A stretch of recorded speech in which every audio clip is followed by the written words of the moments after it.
my G&G Raider, the original. Today I'm going to be putting on a new barrel I received from eBay. It's 15 inches.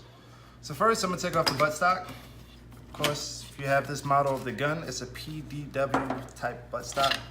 I already have the battery out. Second, I'm going to take off my silencer. The silencer actually is counterclockwise, so I have to righty-loosey, lefty-tighty.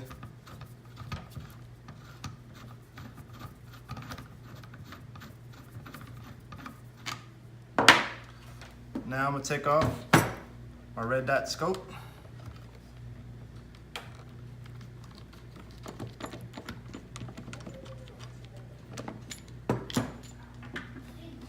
And this is the base of the gun.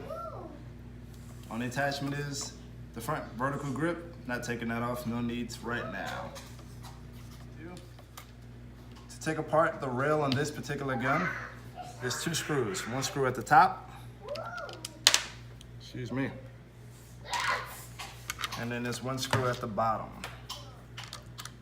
Very simple. G&G made it specific for them. So when you buy another rail, you will not use these screws. These over here so I don't lose. Normally you would have a plastic container so you can keep up with the screws. I got a lot of room on this table, so it's not a big deal. So here we have the outer barrel and their lock-in system. What I'm gonna do now is take off this lock-in system. This actually screws off for their barrel. It's kind of tight. Normally you shouldn't need a tool, and it's spring loaded, so that's why it's a little bit tight because of your outer barrel. All right, and then this part right here also comes off. This is what holds it in place.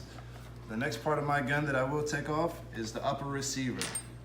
So normally you could take a Phillips head. I just take an Allen key wrench, push it out,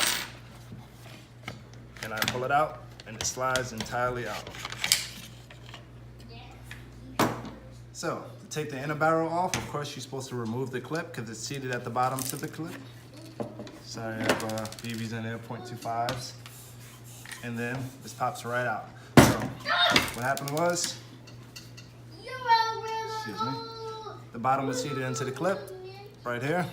And then this part was seated actually into the entire chipset. All right, so now I want to put my gun back together, but I want to put it together with the new barrel.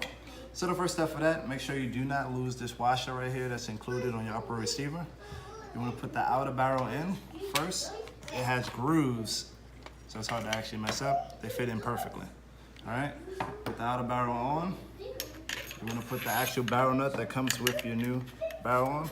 Squeeze that right on there. You twist it till it gives a little resistance. You want to do it all the way to the bottom as much as possible. All right, so you can't no more. It doesn't matter about threading where it's at because this right here, you're gonna actually use as a spacer for when you put your barrel in. So I'm gonna put that to the bottom. All right, and then I'm gonna use that later. And then the inner barrel for your BB, you don't want to lose a spring on that. That goes inside, you seat it all the way through. All right, that's on. You can put that in last, but I personally want to put it in first. So when I put the gun together, everything's together. So here's the outside barrel, the rail rather, 15 inches, like I said, from eBay. And this screws right on with no problem.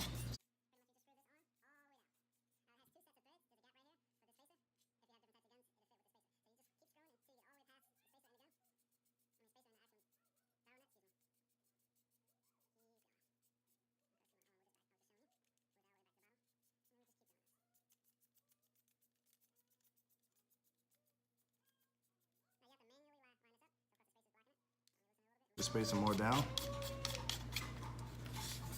All right. Eventually, if it's done correctly, this should hit this. See? Line it up like this, and you see how it's a little wobbly. What you do is the spacer that I've been tightening on the bottom, you tighten that against your actual rail, and what it would do, it gives it resistance. So, sorry. So when you tighten that by hand, see how the Picatinny rail lines up perfect? All right, and if you're still worried about the rail wobbling and being loose, it has a set screw at the bottom. So here's a set screw. Take your Allen key and you tighten it. That set screw puts pressure on the thread for the rail. And now this is not going anywhere. It won't spin or anything. You can't unloosen it or anything unless you remove that set screw. All right, everything's straight as far as this. Remember, I still have the inside barrel on there. So now, I take the lower receiver. See the gearbox? It's a V2. For any M4, it's a V2. And it slides directly on, just like this. It's gonna give you a little resistance because of your spring. It is kicking back because of the spring. But your pin, it's almost like a real M4. Sorry, I gotta hold it and flip it over for you. And you just push this pin in. That's it. Rail fully installed. Extended. And because it is the 2.0E, it had the extended rail. That's why I wanted a longer rail. It had a longer outer barrel, and that's why I wanted a longer rail. Excuse me. All right. So now we have the barrel on. So now I'm gonna add all my pieces back to my gun. So first for me, I'm a clip fanatic. I like my clip first. Just so I can look at the gun, bare bones, without a butt stock, without my red dot, or my silencer. Second part I'm gonna put on is actually my silencer. It's counterclockwise, so it's lefty, tighty, righty, loosey. Lefty, tighty, righty, loosey. I said that right. All right, and this is part of the reason I got a longer rail, because I wanted to hide my suppressor a little bit and for it to extend. See how that looks? Love it, I love it. All right, so now we have pretty much the gun stock. We'll put the butt on. All right, like I said, it is a PPW style buttstock. It's a little bit different for a combat machine, but I liked it. It made the gun a little bit different. You don't see too many M4s with a PDW style butt. All right, and then lastly, but not, is my red dot. I would put it one slot right before it meets the handguard rail.